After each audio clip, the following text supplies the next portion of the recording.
এলাম আবার একটি নতুন রেসিপি নিয়ে। আজকে হবে পুদিনা চিকেন। তো এখানে ইনগ্রেডিয়েন্টস আমি নিয়েছি আলুগুলো আমি ভালো করে ধুয়ে রেখেছি। এবার এই যে ফক দিয়ে ফুটো ফুটো করে নেব।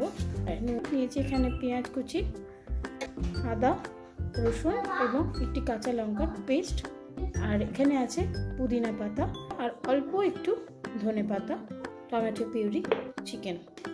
তো রেসিপিটি আমি স্টার্ট করে দিই। দিয়ে দেবো একটা তেজপাতা, দেবো কেটে কুচি করে রাখা পেঁয়াজগুলো, অল্প নুন দিলাম, মশলাটা রেখেছিলাম রসুন, আদা, লঙ্কা, কাশ্মীরি লঙ্কার গুঁড়ো, দিয়ে দেবো হলুদ গুঁড়ো, দিয়ে দেবো এখানে ধুয়ে রাখা চিকেনগুলো, আমি স্বাদ মতো নুনটা দিয়ে দেবো, টমেটো পিউরি।